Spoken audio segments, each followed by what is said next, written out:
Oke, teman-teman selamat siang semuanya. Jadi lama karena anak saya tidur di ruang tamu. Sebelumnya teman-teman hari ini selamat ya. Kita hari ini adalah sesi Q&A di mana teman-teman selama ini kadang Q&A-nya nggak pernah dapat. Nah hari ini dapat karena ini sesinya cuma Q&A aja. Jadi Anda bertanya sakit atau apa-apa. Sebelumnya saya tadi ada tadi saya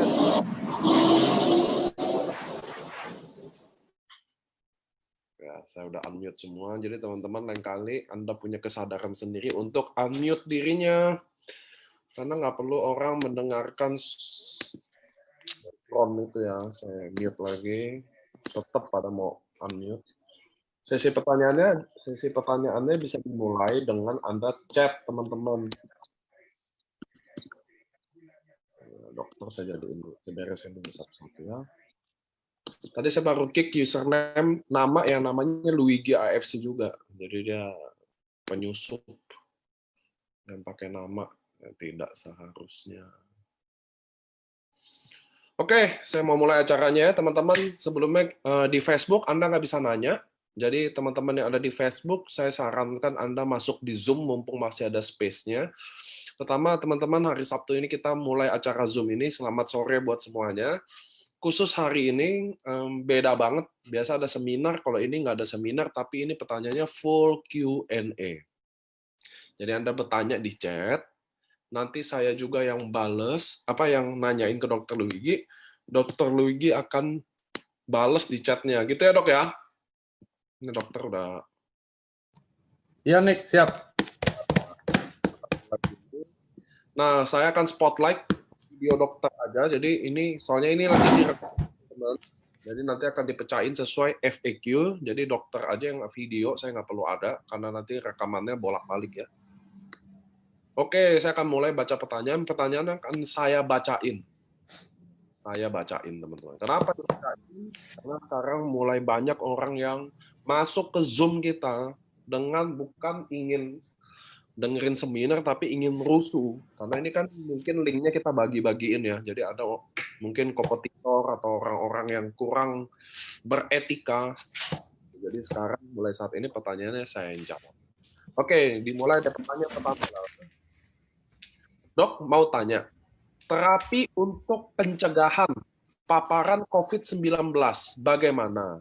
Nah, kalau sudah positif, dosisnya bagaimana?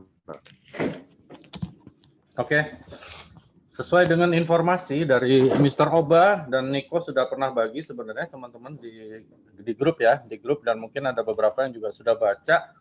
Produk kita yang pasti akan menaikkan imunitas, kita udah tahu semua, yaitu Ulsukusi ya. Jadi Ulsukusi paten nomor 2-nya adalah activating immune system. Jadi dia udah pasti naikin imunitas. Dengan demikian sudah pasti juga akan melawan semua zat-zat patogen seperti yang kita pernah jelasin, bahwa imunitas yang dinaikkan itu termasuk natural cell killer. Tentunya itu juga termasuk virus dan tentunya juga termasuk COVID-19. Lalu kalau sudah kena bagaimana? Kalau sudah kena tentunya kita lihat kondisi ya. Jadi COVID ini ada yang namanya mild, ada yang namanya medium, ada yang namanya severe. Severe itu orang yang sudah masuk di ICU, udah pasang inkubator dan sebagainya, itu agak repot ya, karena dari pihak rumah sakit beberapa temanku nggak mengizinkan diberikan. Nah, cuman dosisnya aku rasa kita secara logika itu antara dinaikkan 2 kali sampai 3 kali lipat tergantung berat ringan dari COVID-nya. Gitu, Nick. Oke, makasih ya dok ya. Terus, tunggu, saya spotlight. Oh ya, aku lupa di informasi Mr. Oba itu dikombinasi dengan propolis sebenarnya ya. Kalau teman-teman bisa minumnya, karena propolis kita tuh luar biasa ya. Aku dulu dikerjain sama Niko tuh kalau nggak salah kapan ya, tahun 2019 disuruh taruh bawah lidah, nggak boleh minum, sampai keluar air mata aku ya. Jadi propolis kita itu benar-benar hampir 100% propolis menurut aku, dan memang luar biasa sekali ya. Terlepas dari aku lagi di AFC atau bukan, tapi luar biasa banget. Aku biasanya gampang flu, kadang lagi lesu gitu, minum itu bisa berhenti semua ya, ingus dan sebagainya. Keren. Next. Selamat sore, izin gabung. Boleh nanya terkait dengan ibu hamil. dan menyusui apa boleh menggunakan produk ini. Membahayakan tidak? Adakah fakta atau datanya? Thanks. Agak putus aku dengar suara Niko. Oke, sorry. Boleh nanya terkait ibu hamil dan menyusui, apa boleh menggunakan produk ini? Ini membahayakan tidak? Dan adakah fakta atau datanya? Thanks. Agak putus ya, tapi kelihatannya berhubungan sama ibu hamil ya, Nick. Apakah aman? Tunggu dok, agak saya putus beresin dulu datanya. Jangan-jangan Oke. kalau saya putus, channel lain juga putus. Cari wifi ya. Oke, saya ganti. Halo? Aman dok? Jelas nggak? Halo? Ya, Jelas ya dok ya? ini jelas, tadi putus-putus. Oke. Boleh tanya terkait ibu hamil dan menyusui, apa boleh menggunakan produk ini? Membahayakan tidak? Dan adakah fakta atau datanya? Putus lagi, Nick. Intinya ibu hamil dan menyusui, apa boleh menggunakan produk ini dok? Bahaya nggak? Boleh banget ya. Jadi teman-teman ini penting sekali. Jadi waktu aku diminta Pak Niko, Pak Ernest untuk edukasi, kita selalu ajarkan hal-hal yang dasar ya. Teman-teman juga di lapangan nanti tolong begitu ya. Jadi pertama bahwa produk kita sesuai dengan izin Balai POM adalah makanan kesehatan ya. Jadi teman-teman itu dulu dari dasar itu teman-teman sudah punya fondasi yang kuat untuk menjawab. Ya, karena sekarang memang tadi sore aja aku bilang sama Niko, tadi siang, pagi, sama kemarin sore, di grup FK aja, di grup aku, reunian itu sampai ribut juga ya, gara-gara inspirasi juga buat teman-teman. Aku heran juga nih, kenapa orang kok iri hati banget sama AFC gitu ya. Jadi teman-teman, kita kembali ke dasarnya bahwa ini adalah makanan kesehatan, sehingga makanan kesehatan aman buat siapapun.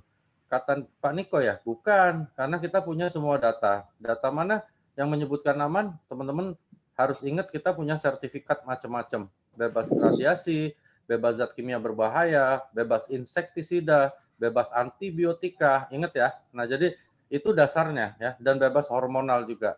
Makanya untuk orang hamil aman nggak? Oh, bukan aman lagi, malah justru sangat dianjurkan untuk memperkuat ibunya kalau memang kondisi ibunya kurang baik ya, begitu. Dan ada efek bahaya? Nggak mungkin ada, karena produk kita memang bukan zat kimia atau yang teratogenik. Teratogenik itu maksudnya dia bisa ngerusak janinnya, gitu nih. Betul, dan nambahin kalau andai kata berbahaya untuk ibu hamil atau menyusui, pasti BPOM suruh kami tulis di boxnya. Jadi kalau ibu hamil atau menyusui mohon konsultasi, itu pun belum bahaya ya konsultasi kalau ada tulisan memang dilarang untuk menyusui sama hamil, jadi gitu. Yes. Dan semua itu udah diatur oleh BPOM. Jadi BPOM nggak mungkin biarin hal-hal yang membahayakan itu tanpa ada warning di boxnya. Oke, lanjut ya. Dr. Logi mau penjelasannya. Bagaimana proses penyerapan SOP ke dalam tubuh untuk customer gangguan lambung atau pencernaan? Apakah lebih baik dikonsumsi di bawah lidah atau dilarutkan dalam air? Terima kasih, Dok. Sebenarnya dua-dua cara itu semuanya akan terserap ya oleh tubuh, nggak ada masalah. Hanya aku lihat di sini kita harus perhatikan tingkat kenyamanan, bukan tingkat keamanannya, tapi nyamannya. Jadi ketika dia minum, dia nyaman nggak? Karena dia ada gangguan lambung, mungkin dia perih, mual, atau secara psikologis dia udah pikir, oh gue ada sakit lambung nih, kalau gue minum nanti jadi pedih nih. Nah gitu ya. Jadi teman-teman kalau di tingkat seperti ini, teman-teman perhatikan kenyamanannya. Kita tanya, Mbak, kalau Mbak minum atau Mas minum, kira-kira ada terpikir nggak takut karena ini ada mungkin ada ini ada itu gitu. Kalau dia bilang nggak apa-apa, kita berikan mau minum di bawah lidah boleh, langsung campur air boleh, apapun boleh. Tapi kalau dia memang secara psychological nggak nyaman, teman-teman lebih baik pelan-pelan ditaruh di bawah lidah setelah dia makan nasi dan setelah dia minum obat mah, gitu ya. Oke, thank you dok. Dok, saudara saya kena kanker payudara dan selama ini mengikuti pengobatan alternatif dengan memakai rompi anti kanker di klinik Dr. Warsito. Kondisi sekarang luka membesar dan otot kaki kesakitan dari paha sampai betis dan nggak kuat jalan. 3 hari pertama minum SOP USU terasa perubahan, sakit berkurang, tapi setelah itu kondisi kembali semula. Tidak ada perubahan. Sekarang minum 3 kali sehari dengan dosis 1 SOP 1 USU. Minum sudah 1 bulan sejak 19 Mei. Pertanyaannya, kenapa kondisi bisa dari membaik kembali ke semula? Padahal sudah 1 bulan minumnya. Apakah dosis minumnya benar, dok? Thanks. Oke. Pertama-tama seperti aku bilang kembali lagi ya, bahwa kita bukan obat ya teman-teman ya. Jadi apapun gangguannya, jangan pernah teman-teman bilang ini akan mengobati kanker, mengobati gula darah yang tinggi, mengobati hipertensi, nggak ada ya. Pak Niko, aku, atau dokter-dokter lain pun nggak ada nyebutin seperti itu. Kita adalah produk makanan kesehatan yang akan berperang, fights against apapun ya. Bahkan kita bisa fights against penuaan kan, kita bisa berantem dengan penuaan, apalagi penyakit. Tetapi kalau untuk sembuh, misalnya cancer, memang nggak bisa sembuh teman-teman. Lalu yang kedua, cancer ini sudah pakai rompi dari seorang dokter, itu sudah pasti cancer ini sudah cukup lanjut ya, maksudnya stadiumnya sudah cukup lanjut, sehingga sudah mungkin terjadi metastase, atau mungkin terjadi komplikasi di banyak bagian tubuhnya yang lain, termasuk saraf, sendi, seperti yang tadi dibilang kakinya nggak enak. Nah, kenapa kok sempat membaik?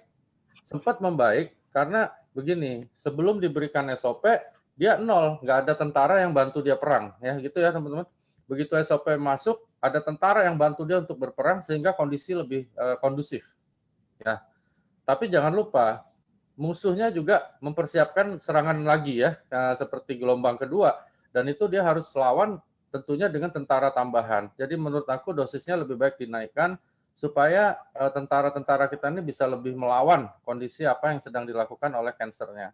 Bisa membunuh nggak? Nggak bisa. Produk kita nggak bisa membunuh, tapi produk kita bisa menekan kerjanya, menekan kerja kanker lewat usi-usi. Lalu sel yang rusak diganti lewat SOP. Nah, dosisnya teman-teman, kalau yang menurut data klinis yang diberikan AFC, untuk kita-kita yang normal aja dianjurkan 4 saset sehari. Apalagi kalau dia kena cancer, ya minimal harus di atas itu. Begitu ya, Nick. Oke. Dok, teman saya wanita 39 tahun punya masalah rambut rontok, sampai kelihatan kulit kepala. Sudah pernah cek sel kanker, autoimun semua nggak ada. Tiroid normal. Ada tiroid tapi masih normal. Dia sudah minum SOP UTSU sejak bulan Maret dengan dosis 1 SOP 1 UTSU. Sampai sekarang rambut tetap rontok parah. Dan belum ada tumbuh rambut halus. Malah sekarang banyak uban. Jadinya sekarang dia minum 2 saset SOP sehari. Apakah dosis tepat, dok? Mohon pencerahannya. Kalau dosis 2x1 sebenarnya sudah dosis toleran ya, menurut informasi yang diberikan Pak Niko ke aku. Karena ini mungkin dianggap biayanya terlalu tinggi kalau kita harus 4 saset. Cuman dari cerita yang disebutkan, aku lebih cenderung memang ibu ini, mbak ini, dia mempunyai suatu bawaan genetik di mana pertama, kutikula atau sel rambutnya lebih cepat mati, ya. Lalu kedua, lebih cepat beruban. Mungkin seperti itu ya. Jadi ada faktor turunan yang seperti itu.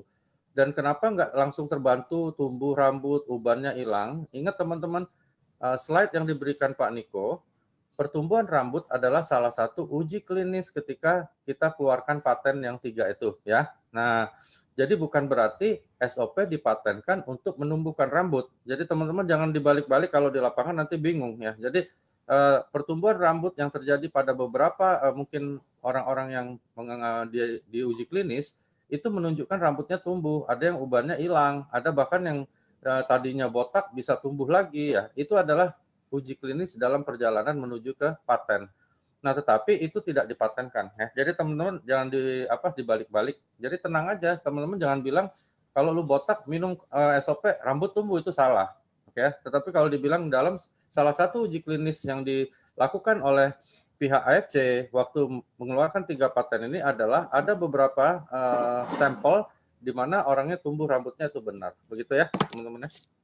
Kalau dosis 2x1 ya aku rasa sih tergantung ya. Dibilang cukup, menurut aku sih kurang. Tapi kalau memang gini, ada masalah yang namanya finansial dan itu kan sensitif ya teman-teman. Kadang-kadang aku kalau ngomong sama orang aku lihat dulu. Kalau misalnya finansial bukan masalah, keuangan bukan masalah, orang tanya saya harus minum produk AFC yang mana ya? Wah, aku seneng banget tuh ya.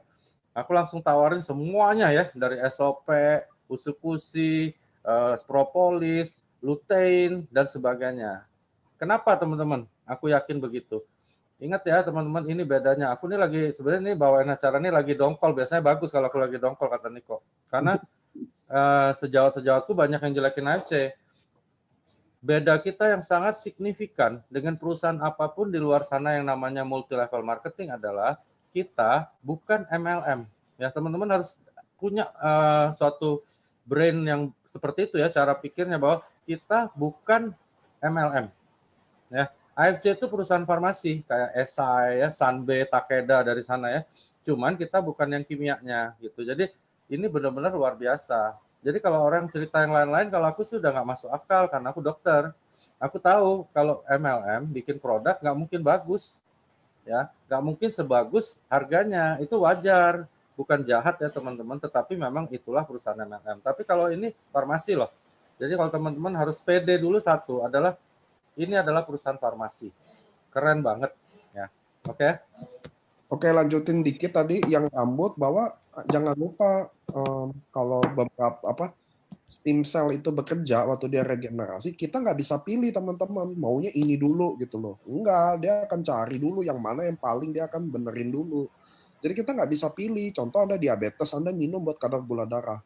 Anda kan maunya itu ya, tapi kan waktu masuk ke tubuh dia nggak bisa milih sesuai kemauan Anda. Dia kan kerja dulu sesuai yang sinyalnya paling dibutuhkan. Mungkin Anda diabetes, tapi mungkin ada sisi lain yang dia lagi betulin. Jadi nggak bisa Anda hantamnya apa yang Anda mau. Itu saya nambahin doang. Lanjut dok. Bagaimana cara untuk menentukan dosis sih? Ada yang nanya. Bagaimana cara untuk menentukan dosis? Itu bagus pertanyaan itu. Nah, begini teman-teman. Jadi menurut suatu penelitian dari AFC, memang untuk orang sehat itu dianjurkan 4 saset ya. Nah, jadi waktu ini baru berjalan, Pak Niko pernah ngobrol sama aku, kita harus berikan dosis yang toleran namanya ya. Toleran itu karena ini makanan kesehatan, beda sama obat ya. Kalau obat misalnya ada infeksi tenggorok, kita harus kasih misalnya amoksisilin trihidrat 500 mg sehari 4 kali ya. Nggak bisa kalau nggak dikasih itu teman-teman nggak akan sembuh ya, karena itu adalah dosis. Tapi kalau di AFC ini adalah suatu dosis anjuran. Jadi karena kita bukan obat ya, teman-teman harus bedakan ya. Kita bukan obat, jadi kita ada yang namanya anjuran. Anjuran dari mana? Dari hasil spesifikasi uji klinis yang dilakukan AFC, kita dianjurinya 4 saset. Nah, ketika ada orang yang sakit, kita pakai logika ya. Misalnya 4 saset untuk orang yang sehat. Orang yang sakit kita lihat tingkat berat penyakitnya, terus kita juga lihat berapa lama dia udah sakit. Terus kita lihat juga keadaan klinis namanya ya. Keadaan klinis itu maksudnya apakah sakitnya sesuai dengan apa yang dicek di laboratorium ya. Ada orang misalnya demam berdarah ya, dia trombosit kayak temanku waktu itu trombosit tinggal 6.000. Tapi orang nggak apa-apa gitu ya. Maksudnya jalan-jalan, masih main catur, ajak aku main gaple, tapi dia emang dirawat dan diinfus. Nah, ada orang yang dia kena DBD baru 140.000 udah perdarahan dan mati. Nah, itu namanya kita harus bandingkan juga antara klinis dan laboratoris. Dari situ kita bisa, makanya kalau teman-teman chat ke aku kadang-kadang baca dulu, aku bandingin antara klinis dan labnya. Kadang-kadang jawabannya bisa beda. Kenapa dari situ ya? Jadi itu suatu dosis yang kita ambil patokan dari saran oleh Mr. Oba, informasi dari Pak Ernest, Pak Niko tentang di sana dianjurkannya 4 saset sehari untuk orang-orang yang normal. Kalau yang sakit ya udah pasti lebih dari itu ya, gitu ya teman-teman. Oke, thank you dok. Selamat sore dok, saya ini umur 48 tahun. Bekerja pada sektor angkatan laut. Profesinya sebagai nakoda. Sudah 3 tahun ini saya mengalami HT kurang lebih 140 sampai 90 variatif. Dan kolesterol di atas 250, asam urat kurang lebih 7,5 ke atas. Keluhan lain saya alami adalah rasa sakit di bagian punggung belikat kiri. Apalagi saat adrenalin meningkat. Dan 3 bulan kemarin hasil MCU masih dikategorikan HT. Dan disarankan untuk cek pembuluh darah oleh dokter SPJ. Saya sempat stres dok. Pikiran saya jika ada penyumbatan pasti ujung-ujung pasang ring jantung. Olehnya itu saya mencoba konsumsi normal alami mulai dari minyak ikan salmon omega 3, jus daun seledri, rebusan ketumbar, sampai akhirnya mengenal SOP 100. Yang saya ingin tanyakan, bagaimana cara yang tepat konsumsi dosis SOP ini? Bagusnya diminum dengan air atau ditabur di bolika? Kedua, apakah jika saya barengi obat lain, misalnya obat Ricardio, akan berlawanan dengan SOP ini? Ketiga, gejala sakit di belikat belakang akhir-akhir sedikit meningkat. Mestikah saya tingkatkan dosisnya? Bagus ya, pertanyaannya rapi banget ya, seneng aku dengarnya ya. Oke, aku lihat ada beberapa faktor ya, Abang. Tanpa aku mau mendahului ya, tapi aku lihat ada beberapa faktor karena dulu aku memang waktu pendidikan Koskap di Rumah Sakit Angkatan Laut, jadi ketemu banyak sekali bukan pelaut aja, tapi memang orang-orang yang bertugas di laut ya. Jadi kadang-kadang mereka pulang itu bisa sampai 3 atau 6 bulan ya kalau aku nggak salah saat dia tugas di laut. Jadi banyak sekali yang disebut Bang itu kemungkinan namanya psikosomatik ya. Jadi psikosomatik itu muncul karena pikiran atau karena psychologicalnya ya. Itu lebih banyak terjadi untuk orang-orang yang bertugas di laut atau bertugas di tempat yang terpencil ya. Itu dari pengalamanku waktu aku memang Koskap di Rumah Sakit Angkatan Laut. Jadi menurut aku itu kemungkinan yang paling besar sih ya. Sebab kalau memang abang ada apa-apa, aku lihat hasil kolesterol dan sebagainya nggak terlalu signifikan untuk mengarah ke serangan jantung atau apa gitu. Jadi kalau aku lebih baik abang memang cek, karena dengan cek maka faktor psikologis itu bisa tersingkir Bang ya. Kalau ternyata dicek dia bagus, abang kan nggak berpikir ke sana lagi. Kalau aku lebih berpikir ke situ. Lalu punggungnya nggak enak, banyak Bang faktornya karena namanya di laut aku nggak tahu tuh apa aja yang dikerjain ya. Tapi semuanya aku lihat berat memang karena aku pernah lihat videonya itu luar biasa. Nah mungkin itu karena capek bisa, karena posisi tidur bisa, karena posisi kerja juga bisa. Ya jadi di mana dulu penyebabnya aku lihat itu suatu tension headache bisa, ketegangan otot leher atau hanya muscle, hanya otot-ototnya. Begitu ya Bang ya. Oke, di bawah lidah atau ditabur, Dok? Ditabur, enggak ditabur, maksudnya diisep-isep ya, dicampur air. Iya, Bebas sih, bebas kalau itu di bawah lidah atau bukan, menurut aku itu kenyamanan. Memang kalau di bawah lidah kan kita harapkan karena kita ukurannya nano, dia bisa masuk ke pembuluh darah dan penyerapan lebih tinggi. Cuman ada beberapa orang nggak nyaman. Kalau nggak nyaman di bawah lidah, boleh nggak? Boleh ya, kita pakai air, di shake atau diisep-isep, boleh ya teman-teman. Bebas. Dok mau tanya, untuk penderita TB yang MDR, apakah aman? Aman banget dan harus diberikan. Cuma jangan lupa TB-nya harus diobati secara continuously. Pengobatan TB itu nggak boleh putus ya teman-teman ya. Kenapa di slide Pak Niko ada penyebab kematian adalah TBC ya, salah satu yang tersering, karena orang-orang kalau TBC itu dia kadang-kadang bukan nggak tahu cara mengobatinya, cuman dia bosan ya. Lalu kedua, biasanya orang TB ini merasa dia sudah sembuh ketika dia udah nggak batuk, udah nggak ada batuk darah, terus berat badan mulai agak naik, dia pikir wah gue udah sehat. Akhirnya dia nggak mau minum lagi obatnya dan tiba-tiba meninggal. Ini ada pegawainya temanku masih muda ya, 27 ya, 27 tahun, sempat berobat 3 bulan TB, sudah mulai agak lumayan, pas ronsen kedua udah agak lumayan, nggak batuk, dia nggak minum lagi, tiba-tiba dia mati. Dan sedihnya lagi matinya pas lagi zaman COVID gini, dia waktu mati dia sesak, akhirnya terkapar di depan tokonya, nggak ada yang mau tolong, kasihan sekali. Nah jadi TBC bahaya di situ. Jadi kalau ditanya boleh, boleh banget. Karena apa? Karena dia akan bantu regenerasi sel kita, dikasih UTSU, imunitasnya naik, sehingga periode pengobatannya mungkin akan bisa lebih cepat gitu nih. Oke. Wanita usia 36 tahun menderita autoimun lupus sejak usia 9 tahun. Sudah 26 tahun lebih mengkonsumsi obat dokter. Berapa dosis SOP 100 yang tepat, Dok? Apakah perlu ditambah unsur-fusi? Terima kasih, dokter. Kalau untuk menyembuhkan autoimunnya nggak ada yang tepat baik SOP maupun USU ya. Tetapi kalau pertanyaannya untuk membantu kondisinya, dua-duanya diberikan ya, karena orang autoimun pasti ada apa-apa di badannya ya. Daya tahan biasanya bisa jebol ya, karena sifat imunitasnya berubah. Jadi autoimun adalah suatu penyakit di mana sifat atau karakter dari imunitasnya berubah ya. Yang tadinya dia baik, ramah, terus tiba-tiba jadi ngamuk terus kayak orang nggak ada pairingnya gitu. Jadi dia emosi. Nah, begitu masuk usukusi, maka imunitasnya naik, tetapi tidak berpengaruh pada sifatnya ya teman-teman. Jadi kalau minum usukusi itu aman untuk orang yang autoimun. Jangan takut ya, karena ini adalah suatu karakter, bukan jumlah. Itu satu. Lalu SOP berguna nggak? Ya berguna, tapi bukan nyembuhin autoimunnya ya teman-teman. Jadi berguna buat apa? Banyak, ya kan banyak dong. Bisa dari otak, mungkin dari ginjal dan sebagainya ya. Sel-sel yang rusak diganti jadi baru ya. Nah, jadi kita jelasinnya selalu edukasi berdasarkan paten, apa guna buat dia? Tapi kalau ditanya menyembuhkan autoimun, enggak. Ya, banyak sekali yang tanya sama aku juga soal Ashanti. Ya, jadi dia bilang itu Ashanti kok sembuh, kok saya nggak sembuh katanya. Gini teman-teman, aku nggak pernah lihat pernyataan dari Pak Niko, Pak Ernest, bahkan Ashanti sendiri yang menyatakan bahwa dirinya sembuh dari autoimun. Nggak ada. Jadi teman-teman jangan salah persepsi. Tapi dia bilang kondisinya sekarang jauh lebih baik. Kita bisa lihat memang kondisi dia jauh lebih baik. Kenapa? Ya, karena memang produk kita membuat orang-orang menjadi lebih baik. Ya, bagaimana kalau sel teman-teman dibikin jadi baru semua? Pasti enak dong, ya.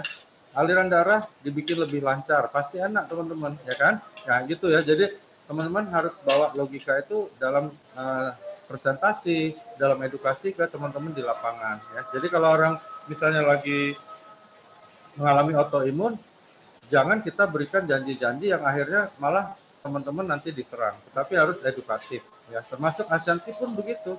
Termasuk beberapa teman kita banyak yang membaik ya dari autoimunnya, tetapi bukan sembuh. Ya, begitu ya. Oke, Dok. Saya dapat info kalau reaksi SOP 100 plus bisa kejang-kejang karena lagi proses penyembuhan radang ginjal. Bagaimana mengatasi kejang-kejang tersebut karena pengguna pasti khawatir kalau kejang ya? Apakah banyak pengalaman seperti ini?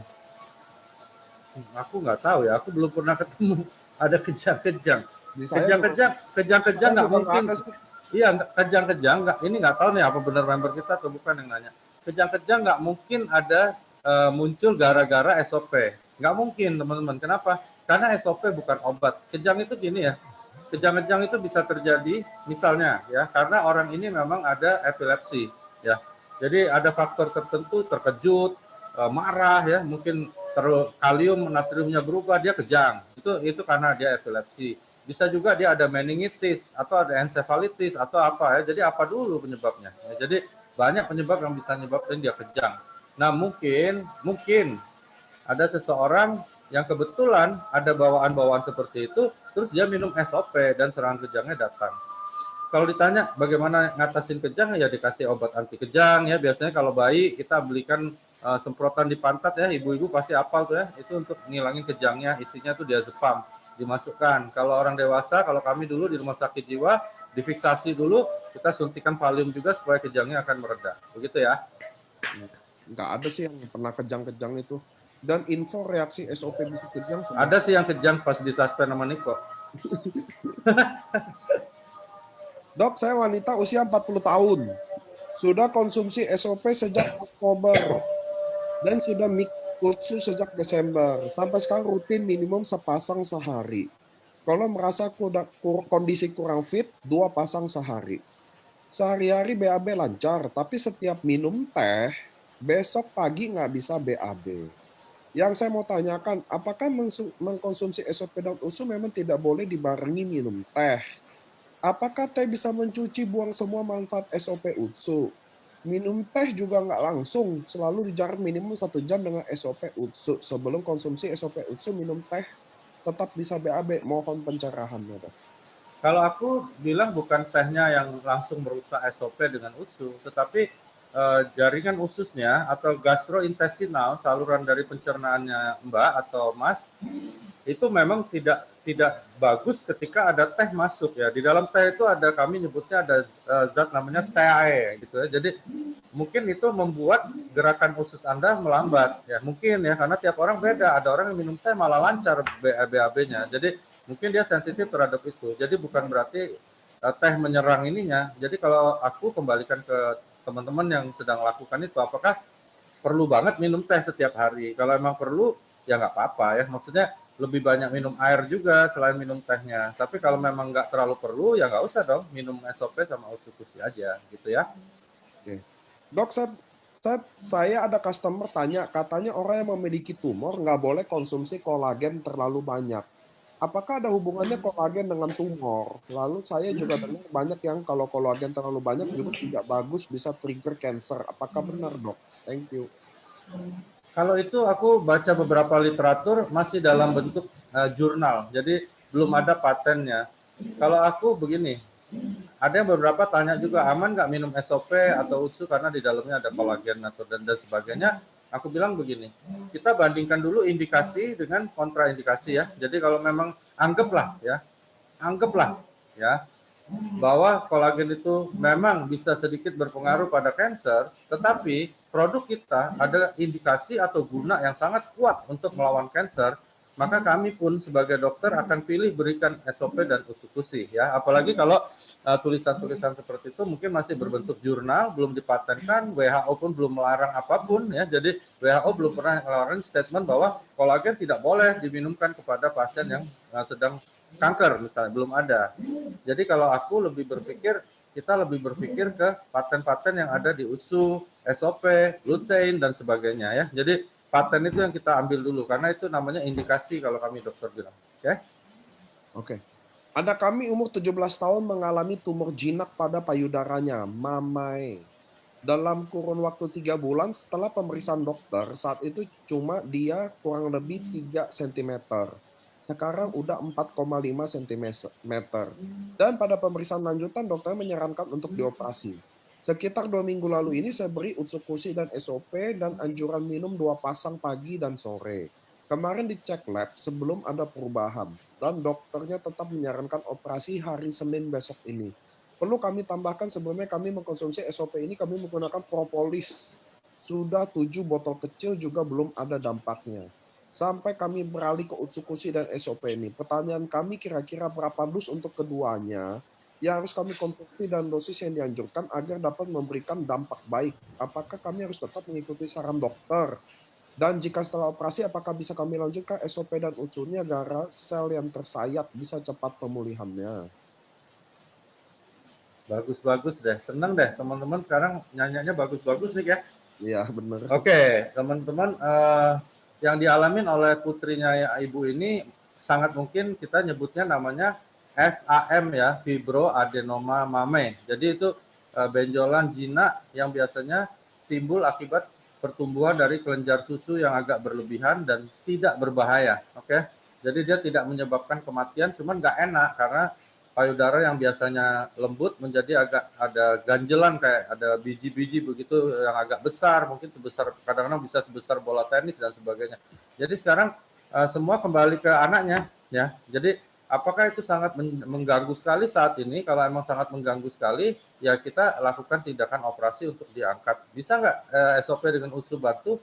Menurut aku secara logika bisa ya. Cuman dosisnya harus nggak bisa rendah, itu satu. Lalu perlu waktu, karena ini suatu kelenjar hampir seperti kelenjar ikat yang berkumpul di situ, jadi agak repot. Nah, yang aku baca beberapa literatur tentang paten dari usus ini, kalau sudah masif, dia nggak bisa. Ya, jadi kalau tumor misalnya sudah masif, udah masuk stadium lanjut, dia udah benar-benar bersatu padu ini, kankernya dan tumornya agak sulit usus untuk bekerja. Tapi kalau dia masih masih agak sedikit jinak istilahnya lembut, baru stadium awal, usus akan berfungsi dengan baik. Nah, jadi kembali ke anak ibu, kalau dia belum terlalu terganggu, aku sarankan teruskan aja ya usus-usinya, teruskan juga SOP-nya, lalu kita lihat perkembangannya. Karena toh penyakit itu tidak berbahaya. Maksudnya nggak mungkin anak ibu mati gara-gara itu, ya kasarnya begitu. Jadi tenang aja. Nah, tinggal anaknya nyaman nggak nih ada benjolan di payudara. Kalau nggak nyaman, ya diangkat. Kalau diangkat dengan operasi, diberikan SOP dan USU, penyembuhan sayatan luka operasinya jadi lebih cepat nggak? Oh, sudah pasti ya. Logika kita semua jalan ya. Oke ya.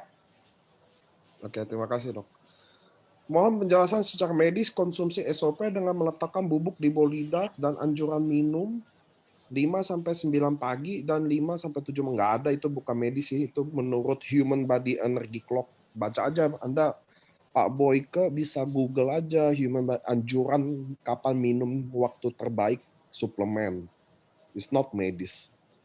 Lanjut, member kita seorang bapak usia 60-an tahun. Pasca operasi saraf kejepit tanggal 27 Februari 2020. Sebab syaraf kejepit pada posisi leher belakang dalam ruas 1-7, posisi 4-5-6 lemah sehingga tangan kiri lemah. Atau keplek, tidak bisa diangkat. Jadian dibedah daerah leher dan selangkang untuk diambil apanya gitu buat cangkok di tulang leher. Obat dari dokter yang dikonsumsi obat nyeri berganti merek, obat neurosantin untuk kesemutan, obat Neuradek vitamin B, obat mecobalamin lapibal 500 mg. kondisi bekas operasi baik, tidak masalah. Tapi leher, pundak, tangan, dan kaki masih terasa sekali sulit digerakkan. Akhirnya dengan keyakinan, dengan produk kita mulai konsumsi SOP 100 plus akhir April sampai sekarang. Pertanyaannya adalah, oh nih, pakai pertama 2 box SOP sudah konsumsi 2 kali 1, badan merasa sakit yang lebih sangat daripada awalnya, pada pergelangan tangan kiri terasa kaku dan nyeri. Paket kedua dia konsumsi 2 kali 2, leher terasa sakit, ngenyut-ngenyut, bagian pundak terasa berat, berjalan pun masih susah angkat kaki walaupun pakai walker. Senin nanti dia masih tetap mau aktif konsumsi SOP paket ketiga. Bagaimanakah dosis sebaiknya untuk Bapak member kita ini? Mohon pencerahannya. Terima kasih.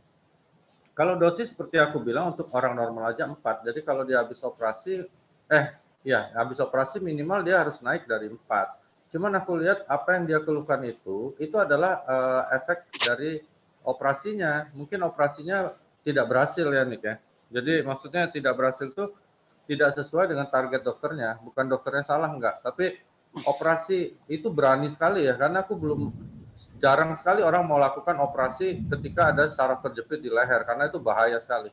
Nah, kalau emang sudah dilakukan itu pasti pertimbangan masak dari dokternya. Cuman mungkin ya karena itu micro surgery ya, agak sulit, mungkin belum sempurna hasilnya. Kalau aku saran, coba cek ulang ke dokter yang operasi, apakah operasinya memang sudah berhasil sempurna. Itu penting ya. Bukan mau menyalahkan dokternya enggak, tapi kita tanya. Kalau memang iya, berarti ini adalah masa recovery. Kalau emang masa recovery, SOP-nya kasih 4, tambahin dong ini premium nano kolagen. Karena premium nano kolagen kita itu kolagennya tertinggi di dunia dan itu sangat berguna untuk saraf, otot, tulang dan sendinya. Begitu. Oke. Dok mau tanya, untuk hyperthyroid, di mana penderitanya sudah sampai botak kepalanya. Katanya sudah periksa dan hyperthyroid. Pertanyaannya, apakah ada kemungkinan cancer? Dan yang kedua, utamakan SOP atau UTSU? Thank you. Hyperthyroid nggak bisa, karena paten produk kita nggak ada yang ke situ. Sama seperti tadi autoimun, dia akan bantu hal lain ya, seperti teman kita Pak Adi Gunawan membaik, dokter siapa nih Patricia yang di Singapura jauh membaik ya. Kenapa bisa begitu? Kalau logikaku, ketika diremajakan tubuh kita, mungkin ada beberapa sistem hormonal, termasuk tiroid, itu membaik gitu ya, membaik. Itu yang harapan terbesar pada orang hyperthyroid, cuman itu yang aku harapkan. Jadi kalau itu terjadi, maka otomatis akan membaik semua ya. Semua. Jadi maksudnya semua itu baik keluhannya, baik kadar daripada TSH, TSHS, T4, T3 dan sebagainya. Jadi itu yang aku harapkan dalam pemakaian dengan SOP saja ya. Lalu untuk pertanyaan apakah mungkin itu cancer? Mungkin aja ya, mungkin aja. Nggak, dari mana aku bisa bilang mungkin nggak mungkin, karena aku nggak ada data pemeriksaannya. Botak, rontok rambut itu salah satu efek yang terjadi pada orang hyperthyroid. Jadi kalau saranku dicoba dengan SOP yang dosisnya cukup tinggi, dilanjutkan, dan terus teman-teman sebagai leader atau sebagai temannya mengedukasi apa yang sedang aku sampaikan ini gitu ya. Oke. Untuk mereka yang merasakan efek detoxnya seperti pulse rate yang meningkat, apakah langsung berhenti ya dok? Apa nih pulse rate apa? Pulse rate. Pulse rate. Ya. Teman-teman, detox itu sebenarnya terjadi di usus ya, karena memang disebutin dia akan mencuci usus ya, dia akan buang racun dari sana. Kalau di SOP kita lebih baik membilang itu suatu proses ya, regenerasi selnya yang terjadi gitu ya. Jadi kadang-kadang ada daerah-daerah tertentu yang kita biasanya nih, kayak aku pernah ikut tanding olahraga dan salah satu selaput ototku ada yang cedera sehingga rasanya udah hilang. Jadi kalau dipegang nggak kerasa nih di pahaku. Nah, tiba-tiba terasa kayak kena api nih, kayak terbakar gitu, kayak ada rokok jatuh di paha dan sebagainya. Itu sebenarnya kalau kita pikirkan itu sebenarnya adalah ujung-ujung saraf tepi ini sudah mulai hidup ya logikanya, dan sekarang sudah jauh lebih membaik gitu. Jadi bisa terjadi hal seperti itu, lebih tepat kita bilang proses dari regenerasi sel, proses dari aliran darahnya yang mulai hidup ya, juga skin yang menghilangkan kerutan misalnya seperti itu. Jadi detox, apa yang disebut detox sama dia, teman-teman rekam dulu. Apa maksudnya? Misalnya mencret, misalnya muntah, itu yang harus kita tanya dulu. Nah, ketika sesuatu itu memang bikin dia nggak nyaman banget, teman-teman segera tanya sama aku, kita diskusikan. Tapi kalau orangnya bilang, gue udah nggak nyaman banget, mau berhenti, ya kita suruh dia berhenti dulu. Karena di ujung-ujung kita terapi, teman-teman, ada namanya kenyamanan. Karena produk kita bukan obat, kan kita tidak boleh paksa orang terus-terusan minum ya. Kalau antibiotik, lu harus minum dong seminggu, 10 hari. Kalau ini enggak. Ya, jadi kita bilang, Ibu gimana? Makanya sering-sering dihubungin, diajak ngobrol sehingga teman-teman bisa gali apa sebenarnya yang dia rasain. Kadang-kadang apa yang dia inginkan, kayak Pak Niko bilang tadi, saya pengennya gula darah saya cepet turun, ya kan? Nah, gara-gara dia jarang ngobrol sama kita, dia kecewa sama Anda. Tapi kalau dia sering ngobrol, nah penjelasan Pak Niko tadi kita jelasin, dia ngerti, ya kan? Oh iya ya, mungkin gula darahku belum turun nih, tapi jantungku udah lebih baik, nah gitu ya, ginjalku udah lebih baik, ya itu teman-teman, makanya AFC ini beda sekali, karena kita di sini adalah edukator, ya. Teman-teman yang ikut training ini maupun yang sudah ikut jadi member AFC adalah semuanya adalah edukator. Edukator itu apa? Orang yang mengedukasi orang lain. Oke ya. Oke, Dok. Sore, ada adik kawan gangguan ginjal, sudah rutin cuci darah seminggu 2 kali. Lalu ada asam urat juga, sama keratinin tinggi. Umur cuma 20 tahun aja. Jadi minum apa, dosisnya berapa? Thank you, Dok. Aduh, aku ikut prihatin ya, Nick ya. Umur 22 ya. Hmm. Oke, kalau aku fokus di SOP saja ya, karena itu prognosanya, ramalannya nggak bagus kesananya ya. Dua-dua udah bisa kondisinya kayak gitu. Jadi SOP minimal dikasih 4 saset, kita berkejar-kejaran dengan penuaan dia sendiri, penyakitnya, dengan regenerasi sel yang dilakukan oleh SOP. Gitu ya. Minimal 4 sehari. Oke, Dok. Dok, orangnya diabetes dan kakinya keropos. Setelah minum SOP 10 hari, gula darah dari awal 300 menjadi 150. Tapi, terakhir yang bersangkutan mencret terus dan pucat. Akibatnya, istri suruh stop dulu dosis 2, pagi dan sore. Yang saya mau tanya, dosis boleh kurangi dulu apa boleh? Terus biasa, apa kalau bisa mencret 1 hari bisa 4 kali sampai pucat? Kira-kira penyebabnya apa ya, Dok? Oke, jadi menurut aku sih, teman-teman kalau baca di box di belakang banyak yang sering nanya ada efek laksatif ya. Laksatif artinya jadi lebih mudah buang air besar, dan itu yang sedang terjadi pada dia, dan itu nggak apa-apa ya, selama teman-teman bisa minum ya. Yang bahaya itu dia mencret, tapi dia nggak sadar, nggak bisa minum, itu bahaya. Tapi kalau dia sadar, dia pucat wajar, karena dia kurang cairan, jadi dia suruh minum. Jadi kita edukasi bahwa mencret itu adalah efek laksatif dari SOP, nggak apa-apa, aman. Nah, Bapak minum terus, karena target utama kita kan diabetesnya ya, begitu yang kita bisa sarankan kepada beliau ya. Tapi kembali lagi aku bilang, kalau istrinya nggak nyaman, nanti dia minum, dianya yakin istrinya ngoceh terus, ya itu faktornya bukan medis lagi, tapi faktornya psikologis. So kalau bisa teman-teman ajak suami istrinya datang, diedukasi ya, atau tunjukkan acara kita hari ini sehingga dia bisa mengerti bahwa mencret itu bukan suatu bahaya, tetapi itu suatu efek dari SOP yang memang bisa laksatif. Jadi dia bisa banyak sampai diare, asal jangan disentri, beda ya. Disentri itu maksudnya kita mencret tapi ada darah, ada lendir, itu ada infeksi ya. Tapi kalau teman-teman cuma diare, ya nggak apa-apa ya. Maksudnya minum aja yang banyak. Aku dulu, kami kecil dulu, kakekku dokter juga. Kita setiap minggu, hari Minggu stres karena disuruh ke rumah dia minum namanya castor oli zaman dulu. Itu begitu minum teman-teman, itu buang air besarnya bisa 50-60 kali sehari.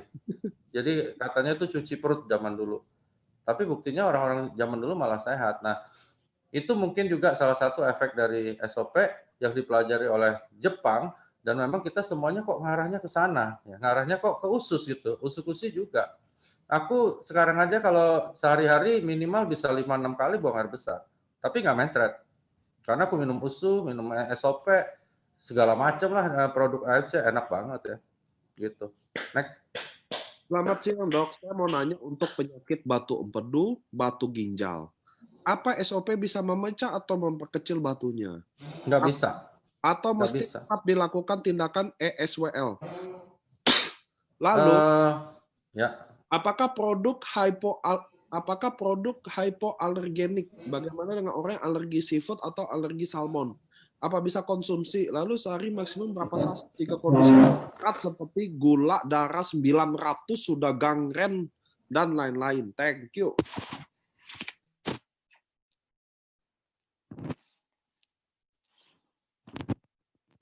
Dok?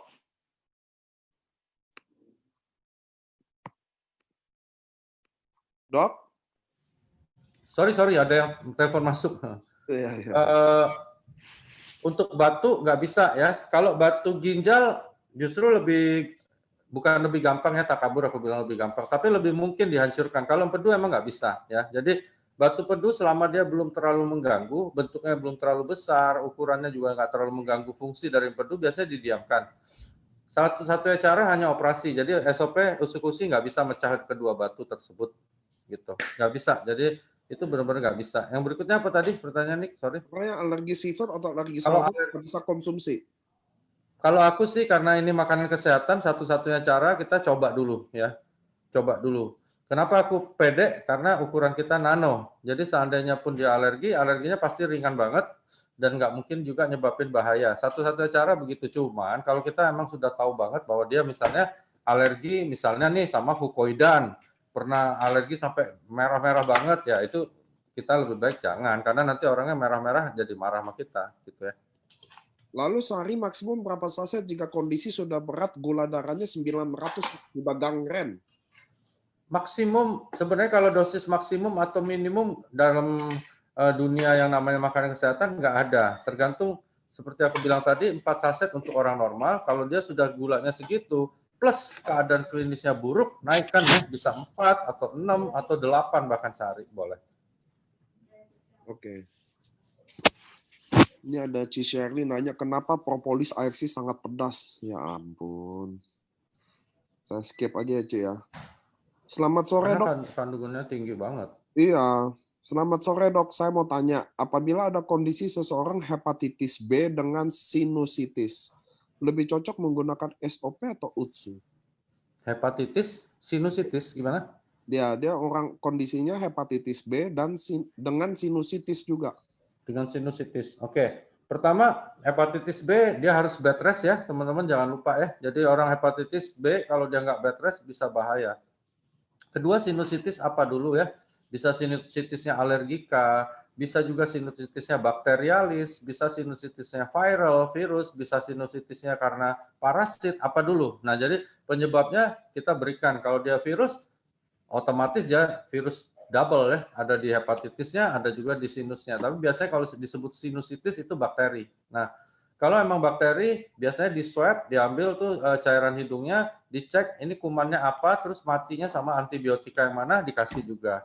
Lalu berikan yang mana? Kalau aku berikan dua-duanya, karena dia perlu daya tahan naik dari usukusi, dan dia selnya banyak yang rusak ya, baik hepatitis, baik sinusitisnya dengan SOP kita bantunya, gitu ya. Oke. Yang Dok, member saya keluhan GERD asam lambung. Minum SOP efeknya dia ngantuk kan Dok? Itu kenapa ya? Nggak apa-apa, karena dari uji klinis emang di tabel Paniko pun disebutkan di minggu pertama biasanya akan easy to sleep. Bukan obat tidur ya, tapi easy to sleep. Lebih enak tidurnya, lebih gampang tidurnya ya gitu. Jadi nggak apa-apa ya, nggak apa, lanjutkan aja. Oke. Sore Dok, mau tanya, kalau SOP sama UTSU bisa buat bantu penyembuhan cikungunya nggak?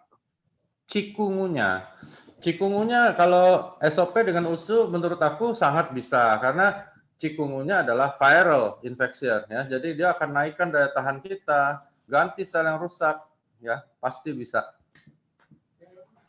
Untuk orang dengan autoimun yang saat ini minum imuran untuk menekan antibodi, apakah boleh minum utsukushi? Mengingat utsukushi kan salah satu fungsinya untuk meningkatkan antibodi. Makasih. Udah aku jawab ya bahwa usukusi memang akan menaikkan sistem imunitas kita di saat dia turun ya. Jadi misalnya leukositnya jebol lagi turun angkanya dia naikkan. Dia jaga benar-benar di situ paten fungsinya dia. Dan bukan menaikkan sifat dari autoimunnya. Jadi autoimun adalah sifat ya teman-teman, karakter. Jadi nggak ada masalah dan boleh dikonsumsi. Ke UGD karena ritme jantung ini. Nggak tahu nih, tiba-tiba pertanyaan ke UGD. Aritmia itu maksudnya. Mungkin maksudnya aritmia. Terus? Sekarang minum SOS banyak 3 dos dengan dosis 2 kali 1 saset. Suami juga paru-parunya molor. Dalam waktu muda ngerokok. Sekarang suami berusia 65 tahun. Perlu berapa dosis lagi ya supaya ritme jantungnya normal, supaya kalau habis mandi sering nafasnya ngos-ngosan. Aku harus cek jantung banget ya. Aritmia nggak bisa nih pakai SOP maupun usukusi. Aritmia itu agak sulit banget ya. Tapi dipastikan dulu apakah itu aritmianya primer atau sekunder ya. Kalau primer itu dia gangguan dari muda biasanya dia begitu. Tapi kalau ini kan sekunder, udah tua dia baru muncul tuh biasanya ada gangguan dari jantungnya. Harus dicari dulu apakah memang ada penyumbatan yang nggak terlihat atau penyumbatan di pembuluh-pembuluh yang kecilnya, kita cek ulang ya. Kalau ditanya boleh diberikan, boleh. Ditambahin alfa omega deh kalau ada ya. Oke. Pria 35 tahun, trigliserida 500. Konsumsi SOP atau UTSU, dosisnya berapa? Thank you, Dok. Dua-duanya nggak bisa nurunin trigliseridnya, cuman kita berikan untuk menghindari faktor-faktor yang buruk akibat pengelolaan lemaknya yang buruk gitu ya.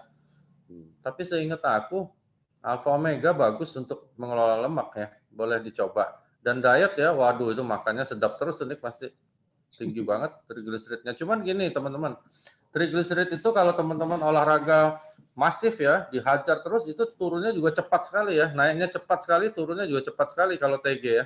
Cuman kalau yang susah turun itu adalah LDL begitu ya, kolesterol total itu susah turunnya. Kalau TG cepat, lebih cepat dibandingkan kolesterol maupun LDL-nya. Dokter, bagaimana cara minum utsukushi yang punya benjolan di leher? Apa yang harus dilarutkan? Ke air atau di lidah? Bebas, dimanapun boleh. Yang penting dosisnya minimal dikasih 2 sehari. Dok, teman saya sakit kanker prostat. Sudah minum 1 box SOP 100 dan utsukushi. Minum pagi, sore masing-masing 1 saset.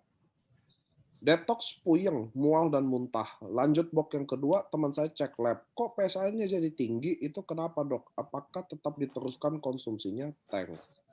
Iya, jadi pada kanker seperti yang tadi penjelasan di awal aku bilang, utsukushi maupun SOP bukan pembunuh kanker ya, tapi dia berperang melawan kanker. Kenapa PSA naik? Kenapa tumor marker naik? Karena kankernya terus berjalan ya teman-teman. Nggak apa-apa, bukan nggak apa-apa, memang nggak bisa, mau diapain, mau diturunin pakai apa? Satu-satunya jalan kemo ya, atau radiasi, antara dua itu. Nah, kalau dilakukan kemo dengan radiasi, kenapa PSA turun, tumor marker turun? Berarti lebih bagus dong dari SOP. Oh, bukan, teman-teman ya. Jadi cara berpikirnya teman-teman harus arahkan begini.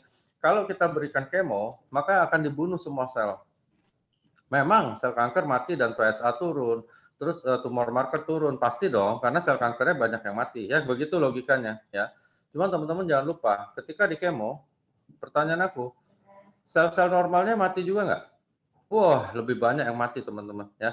Kalau habis di kemo, teman-teman coba bawa ke lab, coba periksa fungsi hati, fungsi ginjal, fungsi mata dan sebagainya. Pasti turun juga. Oke ya, itu yang kadang-kadang teman-teman lupa ya. Nah, itu satu. So, ini adalah pilihan. Salah nggak di kemo? Nggak juga. Kemo dilakukan ketika kondisi memang urgent. Ya. Urgent itu maksudnya kayak ini, kanker prostat. Dia benar-benar urgent. Jadi benar-benar sudah sakit yang nggak tertahan di daerah itu, terpaksa kita kemo supaya sel kankernya mati banyak dan keluhannya mereda. Ya. Lalu kenapa PSA naik? Seperti aku bilang tadi, dia terus berjalan. Proses kanker terus berjalan, nggak PSA bisa turun gara-gara SOP ataupun usukusi, kecuali kalau belum masif dia ya. Jadi misalnya baru stadium 1, kita berikan SOP usukusi, sangat logis PSA atau tumor marker bisa turun. Kenapa? Karena memang kemampuan dari usukusi itu bisa untuk sel-sel kanker yang belum terlalu masif, yang belum terlalu bersatu. Kayak pemberontak dia udah bersatu banyak sekali, sulit. Tapi kalau dia baru mulai, itu masih bisa ditekan sama USU dan kadang-kadang memang tumor marker, PSA dan sebagainya bisa turun gitu ya. Jadi teman-teman harus bedakan antara membunuh dengan berperang melawan kankernya. Oke? Oke. Ini kalau ini saya jawab nih. Izin menanya Kak, apakah ada label halalnya? Kalau label di box nggak ada, tapi ada sertifikatnya. Terserah Anda pilih yang mana ya. Soalnya setiap box orang mah bisa aja print-print taruh halal. Yang penting kan sertifikatnya. Jadi kalau Pak FD Putra Bela Gama mau minta sertifikatnya, coba minta sama upline-nya ya. Lanjut, siang dok, saya punya keponakan balita menderita alergi eksima. Lebih baik minum produk yang mana? Thank you. Gak ada yang aku anjurin kalau untuk ekzimanya, juga untuk balita masih segitu, menurut aku nggak usah lah, lebih baik kita obatin luar aja ya, pakai salep, terus apa ekzimanya